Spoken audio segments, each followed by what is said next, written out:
Welcome to Spider e-learning. Myself Arvind, support team Delhi.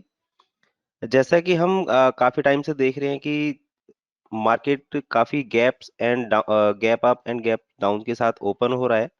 अब इसमें काफी मुश्किल होता है कि गैप अप होने के बाद या गैप डाउन होने के बाद कि मार्केट को किस तरह से प्रिडिक्ट करें कि किस डायरेक्शन में वो जा सकता है। अभी इसी चीज को हम ट्राई करेंगे थोड़ा समझने के लिए कि जब भी मार्केट गैप अप या गैप डाउन होता है तो उस केस में हम किस तरह से मार्केट को प्रिडिक्ट कर सकते हैं और अपने अकॉर्डिंगली बेस्ट ट्रेड्स को फाइंड आउट कर सकते हैं, ताकि मैं कम से कम लॉस और ज्यादा से ज्यादा प्रॉफिट के लिए जा सकूं अपने डिसीजन मेकिंग के बेसिस पे। अब सपोज मैं कहता हूं कि मार्केट गैप अप हुआ, गैप डाउन हुआ, जो भी, अगर मैं रिसेंटली पिछले 2-3 दिन की बात करूं तो जब 17,700 पे एकदम से गैप अप हुआ तो उस टाइम पे ऑलमोस्ट ऐसा लगा कि 150 पॉइंट ऑलरेडी ऊपर है, तो अब यहाँ से मार्केट को कहाँ जाना चाहिए। अब मार्केट ऑलरेडी 150 पॉइंट ऊपर ओपन हुआ तो एक रेंज जो है, सपोज निफ्टी की रेंज में 150 पॉइंट की मान के चलता हूँ। ऑलरेडी अगर वो 150 पॉइंट ऊपर हो चुका तो ऊपर के लिए जो उसका कैप था ऑलमोस्ट फेल हो गया। अब मान लीजिए मैं कहता हूं कि 150 पॉइंट के ऊपर भी मैं उसको अगर बाय देखूं तो हो सकता है कि मैं वहां पर गलत हो जाऊं। लेकिन अब ऐसा भी नहीं है कि 150 पॉइंट अगर गैप अप ओपन हुआ है तो वो ऊपर जाएगा भी नहीं, तो ये भी कहना मुश्किल है कि वो ऊपर नहीं जा सकता। तो दोनों चीजें हैं। लेकिन अब मान लीजिए मैं कहता हूं कि मुझको इस चीज को प्रिडिक्ट करना है कि वो ऊपर जाएगा भी या नहीं जाएगा, जाएगा भी तो कितना जा सकता है, वो सारी चीजें। इस चीज को प्रिडिक्ट करने के लिए हम ओआई डेटा को एनालाइज करते हैं। अब ओआई डेटा के बेसिस पे हम देखते हैं कि जो मेन सपोर्ट और रेजिस्टेंस है वो किस पॉइंट पे हमको निकाल के दे रहा है कि एक ये लेवल हो सकता है। मान लीजिए मैंने कहा कि निफ्टी को मैं भी ओपन करता हूं और निफ्टी का मैं एक रेंज देखना चाहता हूँ, निफ्टी का रेंज क्या है। तो निफ्टी की रेंज आइडेंटिफाई करने के लिए स्पाइडर सॉफ्टवेयर में एक बहुत अच्छा टूल है जिसको हम यूज करते हैं। चार्ट मेन्यू में जाते हैं, ओपन इंटरेस्ट चार्ट के ऊपर आते हैं। यहाँ से हम सेलेक्ट करते हैं अपना अंडरलाइंग जो भी मुझको चाहिए। सपोज मैंने निफ्टी सेलेक्ट किया, एक्सपायरी जो भी मुझको चाहिए मैंने वो सेलेक्ट किया। मैंने एक रेंज डिफाइन की 16,500 से 18,500 और मैंने यहाँ पर रिफ्रेश पे क्लिक किया। जितनी भी पिंक वाली बार्स हैं वो मुझको दिखा रहा है पुट्स की बार्स, और जो ब्लू है वो दिखा रहा है मुझको कॉल की बार्स। तो अभी मैं इस चार्ट को देख के एनालाइज कर सकता हूँ, थोड़ा सा समझ सकता हूँ कि मुझको यहाँ पर सबसे ज्यादा ओपन इंटरेस्ट किस जगह पे दिखता है। अगर मैं इस जगह की बात करूं तो ये 17,000 की 17,000 के ऊपर ओपन ट्रस्ट है। 17,000 की पुट एंड कॉल दोनों के ऊपर। अब क्योंकि मुझको पुट यहाँ पर ना के बराबर दिखता है और जो सॉरी कॉल जो है वो ना के बराबर दिखता है, और पुट लगभग 90,000 लॉट्स के ऊपर यहाँ पे मुझको दिखता है कि 90,000 लॉट्स इसके ऊपर ओपन ट्रस्ट है। अब इसी को मैं देखता हूँ कि कॉल की साइड में मेरे पास ओपन इंटरेस्ट कहाँ पर है। अगर मैं कॉल में देखूं तो मेरे पास हाईएस्ट ओपन इंटरेस्ट जो है वो 17,800 के ऊपर है। 17,800 के ऊपर हाईएस्ट कॉल का ओपन इंटरेस्ट है। सेकंड हाईएस्ट को ओपन इंटरेस्ट जो है वो 17,700 के ऊपर है। अब अगर मैं लाइव मार्केट में इसी चीज को देखूं, अगर मुझको रेंज दिखता है कि 17,000 के ऊपर पुट के ऊपर ओपन इंटरेस्ट है और कॉल के ऊपर अगर मैं फर्स्ट देखूं, क्योंकि अगर मार्केट अगर 17,700 के आसपास चल रहा है तो ऑलमोस्ट ये मेरे पास एट द मनी हो गया। अब यहाँ पर अगर मुझको दिखता है कि सबसे ज्यादा ओपन ट्रस्ट है इस पॉइंट पे, तो ये मेरे पास एट द मनी है। यहाँ पर राइटर और बायर दोनों हो सकता है, क्योंकि ओपन ट्रस्ट को जब भी हम देखते हैं तो ओपन ट्रस्ट बेसिकली हमको दिखाता है कि जो भी ओपन पोजीशंस हैं मार्केट के अंदर, अगर मैंने बाय किया हुआ है तो मुझको सेल करना बाकी है, और सेल किया हुआ है तो मुझको बाय करना बाकी है। तो एक साइड जो है वो ट्रेड का एक अभी बाकी रह गया है, जिस वजह से वो ओपन पोजीशन हमको दिखता है जिसको हम ओपन ट्रस्ट बोलते हैं। अब यहाँ पर अगर ओपन टेस्ट मुझको दिखता है कि 17,700 के ऊपर है ओपन टेस्ट और यहाँ पर 17,000 के ऊपर, और ऑलरेडी मार्केट जो है वो लगभग 17,700 के आसपास चल रहा है, तो मैं मान के चलता हूँ कि मेरे पास एक ये इनिशियल रेजिस्टेंस हो सकता है, क्योंकि सपोर्ट के लिए मेरे पास पुट का काम करेगा क्योंकि वहां पर आउटस्टैंडिंग पुट राइटर बैठे हुए। अब यहाँ पर अगर मैं एज ए कॉल राइटर, अगर मैं इस डेटा को एज ए राइटर प्रिडिक्ट करूंगा तो मुझको देखेगा 17,700 के ऊपर मेरे पास एक रेजिस्टेंस है जिसको कि ब्रेक करना जरूरी है अगर उसको ऊपर जाना है तो। अब अगर 17,700 का ब्रेक करता है तो मेरे पास एक इनिशियल मेरे पास जो मेजर रेजिस्टेंस निकल के आएगा वो 17,800 निकलता है। उसका रीजन क्योंकि काफी टाइम से 17,700 17,800 के आसपास जाता है लेकिन वापस से नीचे आ जाता है। इसी तरह से जब डाउन साइड के लिए हम देखते हैं तो 17,500, 17,400, 17,300, इसके ऊपर वो बार बार हमको दिखता है कि प्राइस वहां पर आया और उसके बाद से उसको टेस्ट किया, देन वो ऊपर चलना स्टार्ट हो गया। तो अभी 17,700 के ऊपर मुझको दिखता है कि 17,700 पे हमारे पास एक रेजिस्टेंस है। अगर इसको ब्रेक करता है तो 17,700 मेरे पास एक लेवल होना चाहिए। अब क्योंकि मैं ओआई को अगर मैं एनालिसिस कर रहा हूँ ओआई का, तो मैं ये मान के चलूंगा कि 17,700 पे अगर मैंने पोजीशन बनाया हुआ है तो हो सकता है लोगों ने हैच किया हो 17,800 के अकॉर्डिंगली। मान लीजिए एज ए राइटर मैं 17,700 का एट द मनी का कॉल को सेल कर दिया, और उसको हेज करने के लिए मैंने 17,800 को मैंने बाय कर लिया।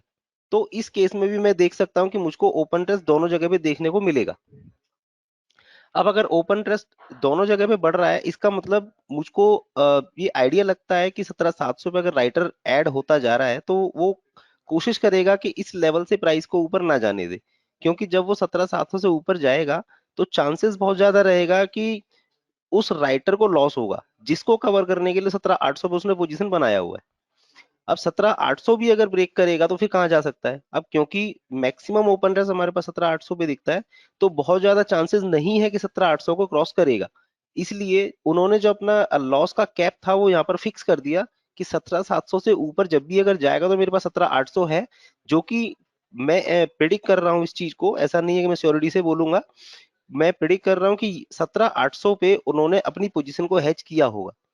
जिस वजह से मैं मान के चल सकता हूँ कि अगर मैं किसी वजह से यहाँ पर मुझको लॉस होना स्टार्ट होता है एज ए राइटर, तो मैं इस पोजीशन के अकॉर्डिंगली यहाँ पर अपने लॉस को मिनिमाइज कर सकता हूँ।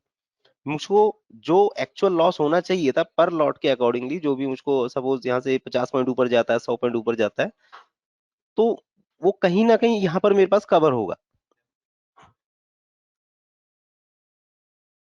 अब ये मैंने रेंज निकाला, सपोज मैंने कहा कि मुझको 17,500 और 17,700 भी रेंज दिखता है। अब 17,500 और 700 मुझको रेंज दिख गया, लेकिन अब इसके बीच में 200 पॉइंट का जो गैप आ रहा है, मैं उसके अंदर ट्रेड कैसे कर सकता हूँ? तो उसके लिए हम क्या करेंगे, सपोज अभी प्राइस हम देख रहे हैं, प्राइस के साथ भी मैं देख सकता हूँ। साथ में अगर हम ओआई को देखना चाहें कि मैंने 17,500 और 17,700 मैंने एक रेंज डिफाइन की, उस बेसिस पे मुझको देखना है कि किस लेवल पे मैं ट्रेड कर सकता हूँ। तो इसके लिए हम क्या करेंगे, ओआई को कंपेयर करेंगे। अब दोनों ओआई को कंपेयर करने के लिए मैं क्या करूंगा, कंपैरेटिव ओपन टेस्ट को मैंने ओपन किया। अब यहाँ पर मैंने अपने अकॉर्डिंगली कुछ स्ट्राइक्स हैं उनको मैंने सेलेक्ट किया।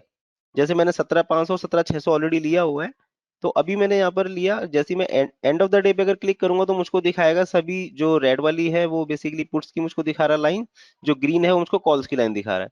अगर मैं end of the day data पे देखूंगा तो 8 तारीख के बाद से लगातार पुट्स के ऊपर ओपन टेस्ट बढ़ रहा था, साथ में कॉल के ऊपर भी बढ़ रहा था। लेकिन पुट के ऊपर ओपन टेस्ट बढ़ने का रेशो जो है वो काफी तेजी से ओपन टेस्ट बढ़ रहा था उसके ऊपर।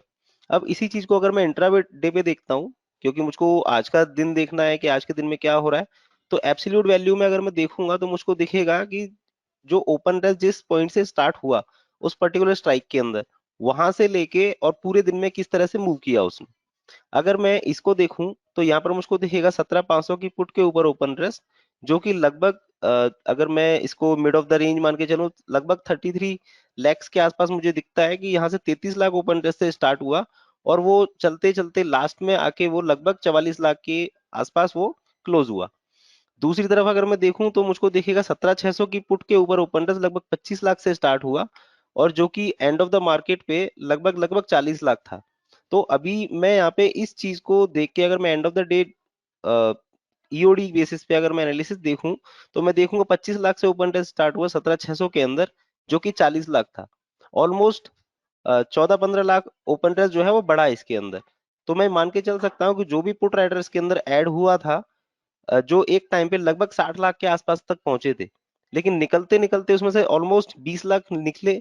लेकिन फिर भी पूरा पूरा लगभग 15 लाख के आसपास ओपन इंटरेस्ट अभी भी बचा हुआ है। इसका मतलब अगर मैं पूरा मार्केट का निचोड़ देखूं तो यहाँ से मुझको दिखा 25 लाख से 17,600 की पुट के ऊपर ओपन इंटरेस्ट था, जो कि लास्ट में 40 लाख ओपन इंटरेस्ट बचा हुआ है। इसका मतलब 15 लाख ओपन इंटरेस्ट बढ़ गया। कहने का मतलब कि अगर पुट राइटर यहाँ पर श्योर है कि मार्केट को इससे नीचे नहीं आना है, तो वो क्या करेगा, वो यहाँ पे रुकेगा। अगर वो यहाँ से निकलेगा, इसका मतलब उसको कहीं ना कहीं डाउट है कहीं मार्केट नीचे ना आ जाए, क्योंकि नीचे आएगी तो उसको लॉस होने का चांसेस बनेगा। अब अगर यहाँ पे पुट राइटर बैठा हुआ है तो मैं एक्सपेक्ट कर सकता हूँ कि नेक्स्ट डे के लिए कि मार्केट जो है वो कम से कम 17,600 पे सपोर्ट लेना चाहिए।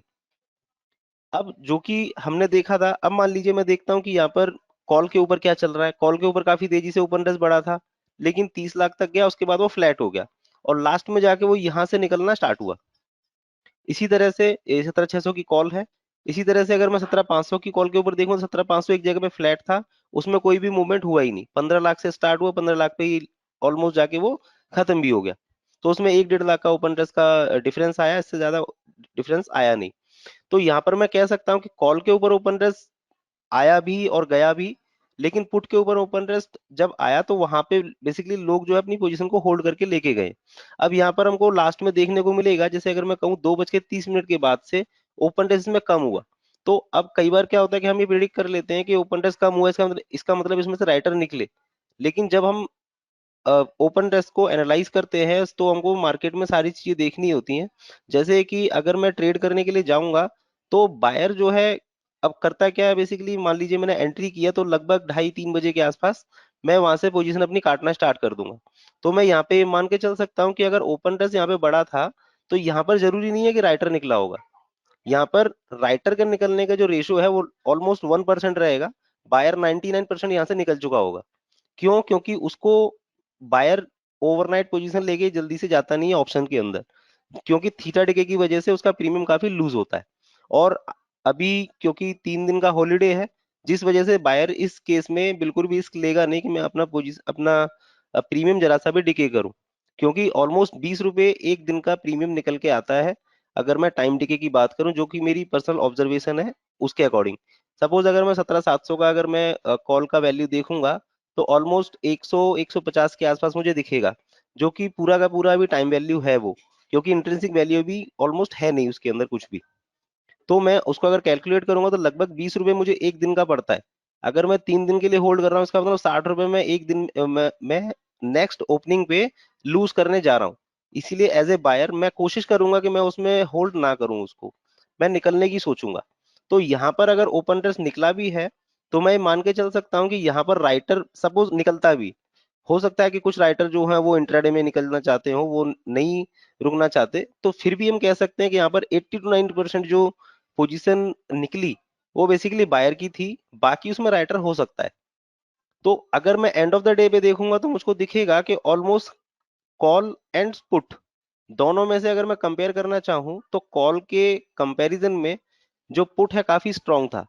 तो यहाँ पर मुझे दिखेगा कि 17,700 पे जो मेरे पास एक रेजिस्टेंस बन रहा था, तो अभी 17,600 के ऊपर मेरे पास एक सपोर्ट बन रहा है। अब अगर सपोर्ट बन रहा है तो प्राइस के चांसेस बहुत ज्यादा रहेंगे कि वो वहां पर होल्ड करने के बाद वो ऊपर जाएगा। अब ऐसा नहीं है कि सपोर्ट बन गया तो इसका मतलब मार्केट ऊपर ही रहेगा। कहीं पर भी ओपन इंटरेस्ट बन रहा है तो इसका मतलब ये हो गया कि वो एक पॉइंट ऐसा है जहां पर, अब सपोज मैं कहता हूँ कॉल का ओपन इंटरेस्ट, अगर कॉल के ऊपर ओपन इंटरेस्ट बन रहा है इसका मतलब वो मेरे पास एक रेजिस्टेंस है। अब कई बार क्या होता है कि हम ये प्रिडिक्ट कर लेते हैं कि वो रेजिस्टेंस है तो मार्केट यहाँ से नीचे जाएगा। ऐसा नहीं है, मार्केट कम से कम वहां से ऊपर नहीं जाएगा। नीचे जाए या ना जाए वो सेकेंडरी मैटर है, लेकिन जो प्राइमरी मैटर है कि मार्केट वहां से ऊपर जाने के चांसेस बहुत ज्यादा कम होते हैं, क्योंकि अगर वहां से ऊपर जाना है तो वहां से कॉल राइडर को निकलना होगा, ये कंडीशन है। इसी तरह से मार्केट में अगर पुट के ऊपर ओपन इंटरेस्ट बना हुआ तो मेरे पास वो स्ट्रॉन्ग सपोर्ट जोन हो सकता है।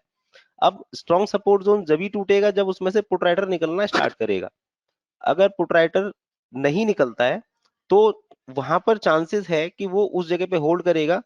20-30 पॉइंट के लिए ऊपर नीचे जा सकते हैं, लेकिन वापस से वो उसी रेंज में लाने की कोशिश करेगा पूरी पूरी। तो अभी हमने यहाँ पे देखा किस तरह से चेंजेस हुआ ओपन टेस्ट के अंदर। पुट के ऊपर ओपन टेस्ट काफी एग्रेसिवली चेंज हुआ, और अगर कॉल के ऊपर मैं देखूंगा तो कॉल ऑलमोस्ट फ्लैट था। इसका मतलब कॉल के ऊपर से लोग एंटर भी नहीं किया और लोगों ने निकले भी नहीं। तो 17,600 के ऊपर मुझको ओपन टेस्ट दिखता है कि किस तरह से बढ़ा, साथ में फ्लैट हुआ और लास्ट में थोड़ा सा निकला। अब एब्सोल्यूट में हो सकता है कि इन दोनों वैल्यूज को मुझको कंपेयर करने में थोड़ा सा मुश्किल हो, क्योंकि 15 लाख से 40 लाख पे आने में इसमें टाइम लगेगा। तो मैंने क्या किया, मैंने अभी चेंज परसेंटेज पे क्लिक किया तो मुझको यहाँ पे दिखेगा बेसिकली कि जो पुट के ऊपर ओपन इंटरेस्ट है वो किस तरह से बढ़ना स्टार्ट हुआ। तो पहला ओपन इंटरेस्ट का जो डेटा 9:18 के ऊपर आया, तो अभी आप यहाँ पर देखेंगे ये 3 लाइंस, कॉल की लाइन भी चल रही है, दोनों पुट्स की लाइन भी चल रही है, लेकिन काफी जो एग्रेसिवली है वो 17,600 की पुट काफी तेजी से ऊपर गया। और लगभग 10 बजे के आसपास 17,500 की कॉल को क्रॉस करके ऊपर निकल गया। इसका मतलब जो भी 17,600 के अंदर मूवमेंट हो रहा था पुट के अंदर, 17,500 के कॉल के अंदर जो मूवमेंट हो रहा था उसको ओवरकम कर गया वो बेसिकली। तो अब यहाँ पे क्या हुआ, 17,500 जो हमारे पास एक सपोर्ट हो सकता था, अब 17,600 उस सपोर्ट को क्रॉस कर गया। इसका मतलब अब मेरे पास जो एक नया सपोर्ट निकल गया वो 17,600 का होना चाहिए, जो कि मुझको यहाँ पे दिखता है कि 17,600 के ऊपर ओपन इंटरेस्ट काफी तेजी से बढ़ा और उसके बाद वो सस्टेन रहा, वो उसके उसमें से निकला नहीं। अब एक टाइम के बाद 1 बजे के आसपास लगभग 17,600 की जो कॉल है उसके अंदर जो चेंजेस हुआ वो 17,600 की पुट से कम था। तो लगभग 1 बजे 17,600 की जो पुट है वो कॉल से ऊपर निकल गया और लास्ट में जाके अभी 3 बजे के आसपास ये दोनों चीजें नीचे आना स्टार्ट हुई। इसका मतलब मार्केट में जो मोमेंटम था वो कुछ टाइम के लिए था और स्लोली मोमेंटम था। अब यहाँ पर अगर दोनों चीजें निकल रहे हैं इसका मतलब ये नहीं है कि मार्केट ऊपर या नीचे कहीं पे भी जा सकता है। तो यहाँ बेसिकली जैसा कि हमने पहले डिस्कस किया कि यहाँ पर जो लोग निकल रहे हैं इसका मतलब वहां पर 80 to 90% बायर होना चाहिए। जो राइटर है बेसिकली वो क्या करेगा, वो अपनी 3 दिन का डिके को लेने के लिए बैठेगा आराम से। उसको कोई उसके अंदर प्रॉब्लम नहीं है क्योंकि वो 17,800 के ऊपर अपना पोजीशन बना के बैठा हुआ है एज ए हेजिंग पॉइंट। अब यहाँ से हमने देखा किस तरह से ओपन टेस्ट चेंज हुआ। अब मान लीजिए मैं कहता हूँ कि मुझको इन दोनों का क्यूमुलेटिव डेटा देखना है, तो मैंने एब्सोल्यूट पे क्लिक किया और मैंने कॉल पुट क्यूमुलेटिव पे क्लिक किया। तो अभी आप यहाँ पर देखेंगे दोनों का, अगर मैं दोनों पुट्स को देखूंगा तो लगभग 55 लाख के आसपास यहाँ से ओपन टेस्ट स्टार्ट हुआ था और लास्ट में अगर मैं देखूंगा तो लगभग 84 लाख के आसपास मुझको दिखता है। तो यहाँ पर भी लगभग लगभग 30 लाख ओपन इंटरेस्ट दोनों पुट के ऊपर बढ़ा हुआ है और साथ में जो कॉल का जो ओपन इंटरेस्ट है वो मैक्सिमम 45 लाख तक गया था, उसके बाद अभी लगभग 30 लाख के आसपास ये है। इसका मतलब कि जो कॉल है वो कहीं पर भी एग्रेसिवनेस उसमें दिखी नहीं। पुट के ऊपर काफी एग्रेसिव थे लोग, जिसको हम चार्ट के ऊपर भी देख सकते हैं। अगर मैं चार्ट पे देखूंगा तो स्टार्टिंग में जो जैसे कि हमने कॉल राइटिंग पे देखा, कॉल राइटिंग हो रही थी, प्राइस नीचे आया, उसके बाद पुट राइटिंग ओवरकम कर गया कॉल राइटिंग को, तो वहां से प्राइस को ऊपर जाना स्टार्ट किया। तो अब क्योंकि हमारे पास 17,700 और 17,500 का एक रेंज था, तो पहले 17,700 के आसपास तक गया, फिर उसके बाद ये नीचे आना स्टार्ट हुआ। तो चांसेस अब मैं मान सकता हूँ कि अगर मैं 17,500 और 700 की एक रेंज मान के चल रहा था स्टार्टिंग से, तो 17,700 पे जाने के बाद 17,500 की तरफ आना चाहिए था। लेकिन 17,500 की तरफ आने के बाद ये ऑलमोस्ट 17,650 17,675 के आसपास रुका। फिर उसके बाद वो ऊपर चलना स्टार्ट हुआ। इसका मतलब जो प्रीवियस बॉटम था वो उस बॉटम को टेस्ट नहीं किया, तो ऑलमोस्ट यहाँ से अगर मैं इसको रिट्रेसमेंट देखूंगा तो लगभग 38% इसने क्रॉस किया और वहीं पर सपोर्ट लेने के बाद ये ऊपर चलना स्टार्ट हुआ। अब अगर इस जगह पे ऊपर चलना स्टार्ट करता है तो मेरे पास एक्सपेक्टेड मेरे पास हाई जो है वो ये वाला होना चाहिए।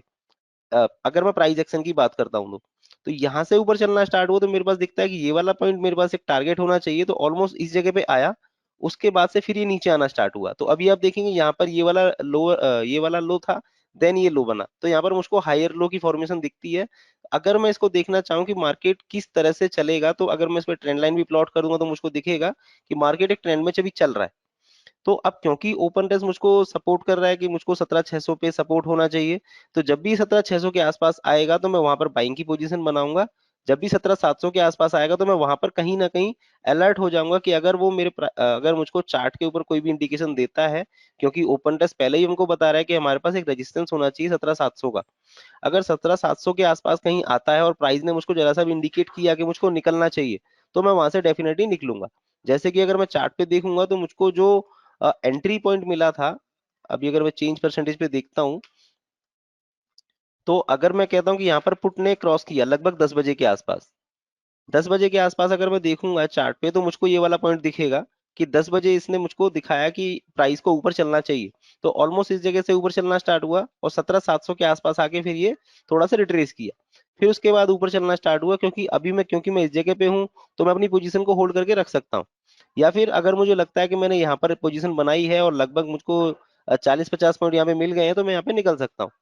क्योंकि जो प्रॉफिट हमको मिल रहा है हमको वो निकलने में अ, जब रेंज बाउंड मार्केट होगा तो वहां पर हमको वो लेके निकलने में ज्यादा समझदारी है, क्योंकि अगर फिर से हमारे सेटअप में कोई भी चीज आती है तो वहां से हम उसमें फिर से एंट्री बना सकते हैं। लेकिन अगर हम सोचेंगे कि यहाँ से मैं सीधा 150 रुपए का 150 पॉइंट का मूव लूंगा, तो हो सकता है कहीं ना कहीं मैं गलत हूँ, क्योंकि इतना बड़ा मूव कभी देखने को मिलता है, कभी देखने को नहीं मिलता है। अब यहाँ पे क्योंकि बड़ी कैंडल बनी उसके बाद छोटी कैंडल बनी, जिस दिन उसके बाद एक ग्रीन कैंडल बनी, इसका मतलब चांसेस बहुत ज्यादा है कि इसको ऊपर चलना चाहिए। अगर नीचे भी आएगा तो सबसे पहले इसको इस कैंडल का लो ब्रेक करना पड़ेगा। अगर इस कैंडल का लो ब्रेक नहीं हो रहा है, इसका मतलब ये जो ट्रेंड चल रहा है वो उस ट्रेंड को फॉलो करेगा। अब यहाँ से ऊपर चलना स्टार्ट हुआ, ओपन टेस्ट मुझको दिखाता है कि ओपन टेस्ट के बिहाफ पे अगर मैं देखूं तो मेरे पास जो सपोर्ट है 17,600 का है, रेजिस्टेंस मेरे पास 17,700 का है। अब यहाँ पर जब भी 17,700 पे प्राइस आएगा, मैं यहाँ से निकलने की कोशिश करूंगा। जब भी 17,600 या उससे पहले प्राइस मुझको इंडिकेट करेगा कि ऊपर चलना है, तो मैं वहां पर बाई के लिए पोजीशन बना सकता हूँ। अब जैसे कि हम कह रहे थे कि प्राइस मुझको दिखाता है किस तरह से मुझको चलना है। मान लीजिए मैंने इस जगह पे ट्रेंड लाइन प्लॉट किया, अगर मैं इस बेसिस पे प्लॉट करता हूं तो मुझको दिखेगा कि ये वाला एक पॉइंट होना चाहिए जहां से मुझको निकलना है। लेकिन अगर मुझको यही चीज इस जगह पे पता लग रही है, मैंने कहा कि 17,700 के ऊपर, 17,800 के ऊपर अपने पास ओपन इंटरेस्ट सबसे ज्यादा है और वहां पर मुझको एक बड़ी कैंडल मिल गई, तो यहाँ पर मैं क्यों वेट करूंगा कि मुझको जो भी प्रॉफिट हो चुका है यहाँ पर आते आते, हो सकता है जो डेल्टा की जो वैल्यू है उसके अकॉर्डिंगली यहाँ पर प्रीमियम काफी टिके हो जाए। क्योंकि अगर मैं इस जगह पे एंट्री कर रहा हूँ और मैं एट द मनी पे एंट्री कर रहा हूँ, तो इस जगह पे आके वो ऑलमोस्ट एन द मनी हो गया। इन द मनी का डेल्टा 0.10 पैसा जो है वो बढ़ चुका उसके अंदर। अब अगर यहाँ से डिके होता है तो जो मोमेंटम हमको यहाँ से लेके यहाँ तक, सपोज 50 पॉइंट का मोमेंटम मिला, यहाँ से लेके यहाँ तक वो 50 पॉइंट का मोमेंटम यहाँ से निकल भी जाएगा डेल्टा की वजह से। तो इसलिए जैसे ही मुझको यहाँ पर इंडिकेट किया है इसने, क्योंकि ओपन टेस्ट ने मुझको बताया हुआ कि 17,700 के ऊपर अपने पास ओपन टेस्ट है, मैं यहाँ से तुरंत निकल जाऊंगा। अब जब भी मुझको नया सेटअप मिलेगा मैं उसी में एंट्री करूंगा, अदरवाइज नहीं एंट्री करूंगा। अभी मैं यहाँ से ट्रेंड लाइन को रिमूव कर रहा हूँ फिलहाल। अभी हमने यहाँ पर देखा किस तरह से मूवमेंट हमने ग्रैब किया है इसको। कॉल पुट क्युमुलेटिव में हमने देखा कि चार्ट को, डेटा को हम किस तरह से देख रहे हैं कि पुट के ऊपर ओपन टेस्ट बना। अगर मैं पुट कॉल रेशो भी देखना चाहता हूँ कि दोनों पुट कॉल रेशो में मुझको किस तरह से दिखता है, तो भी आप देखेंगे स्टार्टिंग में मुझको दिखा था कि पुट कॉल पीसी रेशो जो है वो काफी तेजी से नीचे आया था, फिर उसके बाद वो कॉन्स्टेंटली ऊपर चलता गया। जब इसने ये वाला पीक को क्रॉस किया, देन सपोर्ट भी ऑलमोस्ट इसी जगह पे लिया, तो मैं मान के चल सकता हूँ कि इसको पॉजिटिव रहने रहना चाहिए। तो यहाँ से लगातार ये पॉजिटिव ही रहा मार्केट। उसके बाद वो यहाँ से फिर नीचे आना स्टार्ट हुआ। तो पुट कॉल रेशियो के ब्याह पे मैं ये भी देख सकता हूँ कि अगर यहाँ से नीचे आ रहा है तो प्राइस जो है मुझको चार्ट के ऊपर दिखाता है कि यहाँ पे मुझको दिख रहा था रेजिस्टेंस, और वहां से वो नीचे आना स्टार्ट हुआ था। तो मैं यहाँ पे वेट नहीं करूंगा और मैं अपना जो भी प्रॉफिट मुझको मिल रहा है मैं वो लेके निकलूंगा यहाँ से। अब मान लीजिए मैंने यहाँ पर ओआई देख लिया कि ओआई के बेसिस पे मैंने ट्रेंड आइडेंटिफाई, ट्रेंड मुझको किस तरफ दिखता है, पॉजिटिव दिखता है या नेगेटिव दिखता है। अब बात आती है कि मैं एंट्री किस स्ट्राइक के अंदर कर सकता हूँ। अब मान लीजिए 17,500 17,600 मैंने देख लिया कि मुझको इसमें एंट्री करना है या नहीं करना है, लेकिन इसका पैरामीटर क्या होना चाहिए कि मैं इसके अंदर ही एंट्री करूं, मैं 17,800 में नहीं कर सकता या 17,400 में नहीं कर सकता। तो उसका रीजन है बेसिकली कि जब भी हम एंट्री करेंगे तो एट द मनी में एंट्री करेंगे। एट द मनी में एंट्री करने का बेसिकली रीजन ये है कि उसका जो डेल्टा है वो ऑलमोस्ट 0.4 0.5 के आसपास होता है। तो जब भी प्राइस में एप्रिसिएशन और डेप्रिसिएशन मिलेगा हमको निफ्टी के अकॉर्डिंगली, तो वो 0.5 0.4 के अकॉर्डिंगली ही मिलेगा। अब मान लीजिए मैंने एक किसी ऐसे पॉइंट पे एंट्री किया, सपोज मैंने 17,800 के अंदर एंट्री कर, सॉरी 17,400 के अंदर एंट्री कर लिया, जो कि इन द मनी हो गया। अब इन द मनी में सपोज मैंने किसी पॉइंट पे मैंने देखा कि मुझको दिखता है कि इस पॉइंट पे मुझको पॉजिटिव दिखता है, मैंने इस जगह पे एंट्री किया और इस जगह तक मैं लेके गया, यहाँ तक का मोमेंटम मुझको मिला। उसके बाद जो डेल्टा था, सपोज अगर मैं कहता हूँ कि 0.6 का डेल्टा उसका होगा, तो यहाँ से प्राइस यहाँ तक बढ़ा तो 0.65 0.70 के आसपास का डेल्टा होना चाहिए। अब जब प्राइस एकदम से नीचे आएगा तो डेल्टा के अकॉर्डिंगली, क्योंकि हमको यहाँ से एप्रिसिएशन जो मिला था वो लगभग 60 पैसे के अकॉर्डिंगली मिला था। अगर मान लीजिए निफ्टी यहाँ से 17,650 के आसपास से, मान लीजिए मैं कहता हूँ 17,700 के आसपास तक गया, लगभग 50 पॉइंट, और अगर 60 पॉइंट मैं कहता हूँ तो लगभग 30 पॉइंट उसमें इंक्रीमेंट हुआ उस प्रीमियम के अंदर। अब यहाँ से जब वो नीचे गिरेगा तो ऑब्वियस है कि जो डेल्टा की वैल्यू यहाँ पे थी, इस जगह पे वो डेल्टा की वैल्यू नहीं रहेगी। जब प्राइस यहाँ से नीचे आना स्टार्ट हुआ तो वहां पर उसकी डेल्टा की वैल्यू सपोज 0.65 थी, तो 0.65 के अकॉर्डिंगली यहाँ पे डिक्रीमेंट होगा उसके अंदर। तो जब प्राइस यहाँ से नीचे आया, अब इस जगह से लेके और यहाँ तक अगर मैं कहता हूँ कि 17,710 से लेके और 17,670 तक अगर प्राइस आ रहा है, तो लगभग लगभग मुझको 40 पॉइंट दिखता है। तो यहाँ पर 0.65 के अकॉर्डिंगली लगभग लगभग मुझको 22 रुपए यहाँ पे मुझको देने पड़ेंगे। तो जो मुझको इंक्रीमेंट हुआ था यहाँ से लेके और यहाँ तक, लगभग 50 पॉइंट में मुझको 30 पॉइंट मिला था, लेकिन यहाँ पे लगभग 40 पॉइंट में मुझको 20 पॉइंट देना पड़ गया। उसका रीजन बेसिकली डेल्टा जो है काफी तेजी से बढ़ा, उसके बाद वो नीचे आया, तो डिक्रीमेंट हुआ। अब मान लीजिए जब नीचे प्राइस आएगा, नीचे आने के बाद यहाँ पे डेल्टा ऑब्वियस है कि जो डेल्टा की वैल्यू यहाँ थी वो यहाँ नहीं रहेगी। अब प्राइस अगर यहाँ से ऊपर जाता है तो उसको फिर से उस लेवल पे आने के लिए बहुत ज्यादा मेहनत करनी पड़ेगी बेसिकली, अगर मैं इसको उस फॉर्म में देखूं तो। अब यहाँ पे डेल्टा सपोज 0.6 फिर से है, अब इसको कम से कम 50 पॉइंट का मूव चाहिए ताकि वो फिर से 25 पॉइंट का मूव दे सके। तो इसलिए हम क्या करेंगे, 17,400 में एंट्री ना करके मैं किसी ऐसे पॉइंट पे एंट्री कर सकता हूँ जहां से मुझको दिखे कि डेल्टा वो मेरे फेवरेबल है। अब उस चीज को आइडेंटिफाई करने के लिए हम क्या करेंगे, रिपोर्ट्स के ऊपर जाते हैं, एनएससी ऑप्शन चेन रिपोर्ट होता है, इस पे मैंने क्लिक किया, मैंने निफ्टी सेलेक्ट किया, 18th का मैंने एक्सपायरी लिया, और मैंने एक रेंज डिफाइन किया, सपोज मैंने कहा मुझको 17,000 से और 18,000 की वैल्यू देखनी है। ऑल पे क्लिक किया और रिफ्रेश पे मैंने क्लिक किया।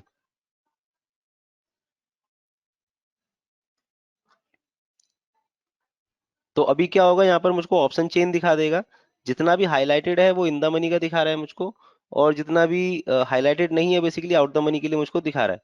अगर मैं ऊपर से देखूंगा तो मुझको पुट के अंदर दिखा रहा है सारा इन द मनी, अगर मैं नीचे देखूंगा तो मुझको यहाँ पे कॉल के लिए दिखा रहा है इन द मनी। तो मैं यहाँ पर एक नजर में देख सकता हूँ कि मुझको एट द मनी ऑलमोस्ट 17,700 ही मिलेगा, क्योंकि पुट एंड कॉल के लिए कॉमन मुझको यही दिखता है। अगर 17,700 मुझको दिखता है यहाँ पर, तो मैं यहाँ पर देखूंगा कि इसका डेल्टा की वैल्यू क्या है, तो मुझको दिखा रहा है 0.53। अगर मैं 17,750 देखता हूँ तो 0.49 दिखता है, अगर 17,800 देखूंगा तो मुझको 0.44 दिखता है।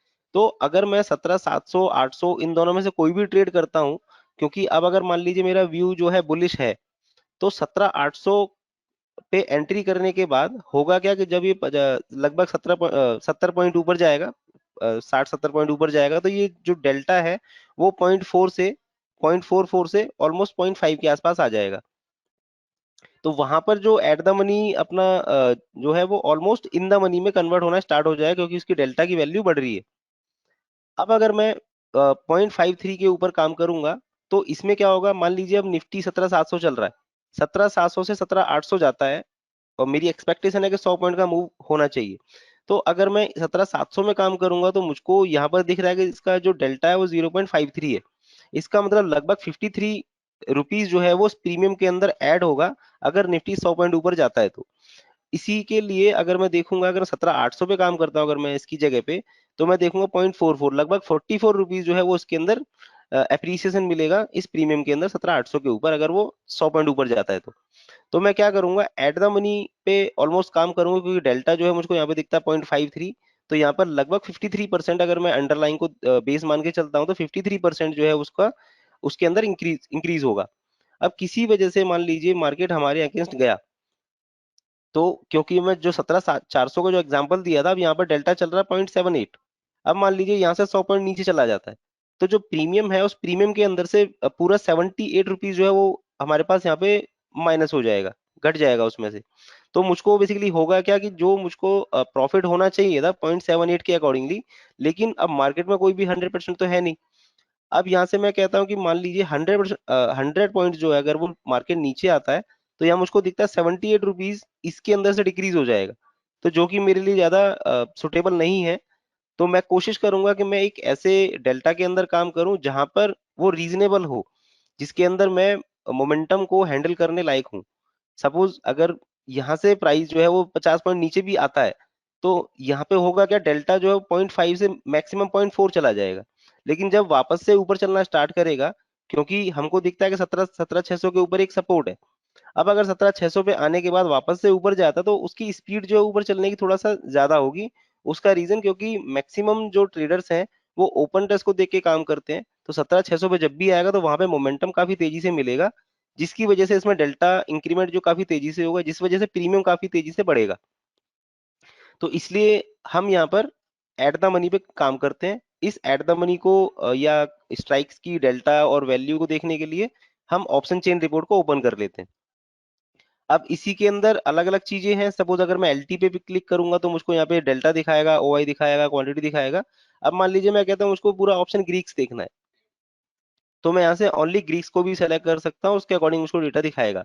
तो यहाँ पे मुझको ग्रीक्स में सभी वेगा भी दिखाएगा, थेटा भी दिखा रहा है, और गामा एंड डेल्टा स्ट्राइक्स, मुझको सभी चीजें यहाँ पे दिखाता है।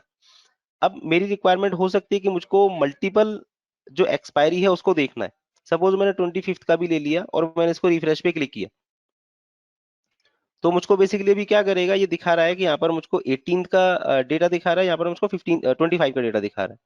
तो एक ही स्ट्राइक के ऊपर मुझको दो दो वैल्यू दिखा रहा है, क्योंकि एक्सपायरी हमने दो सेलेक्ट की हुई है। अब मान लीजिए मेरी रिक्वायरमेंट है कि मुझको 18th की एक्सपायरी एक जगह पे देखना है और 25th की एक्सपायरी मुझको एक जगह पे देखना है, लेकिन मुझको देखना इसी पेज के अंदर है। तो मैंने एक्सपायरी प्लस स्ट्राइक पे क्लिक किया, तो मुझको दिखेगा कि जो भी 18th की एक्सपायरी है उसके अकॉर्डिंगली मुझको यहाँ पे दिखा रहा है। देन अगर मैं नीचे स्क्रॉल करके लेके जाऊंगा तो मुझको यहाँ से 25th की एक्सपायरी उसके अकॉर्डिंग दिखाएगा। असेंडिंग और डिसेंडिंग ऑर्डर में अगर मैं सेट करना चाहता हूँ इसको, तो मैं वो भी कर सकता हूँ अपने अकॉर्डिंगली। तो असेंडिंग ऑर्डर में उसका असेंडिंग दिखा देगा कि 17,450 से लेके और 18,000 के नीचे लेवल तक हम नीचे की तरफ जा रहे हैं। अगर मैं असेंडिंग पे से क्लिक हटा दूंगा तो मुझको यहाँ पर दिखाई देगा। ठीक। अगर मैं मल्टीपल स्ट्राइक्स को नहीं देख मल्टीपल एक्सपायरी को नहीं देखना चाहता हूँ, तो मैं उसके अकॉर्डिंगली यहाँ पे देख लूंगा, मुझको यहाँ पे डेल्टा शो करना स्टार्ट कर देगा। तो आई होप अभी आप लोगों को ये वेबिनार अच्छा लगा होगा।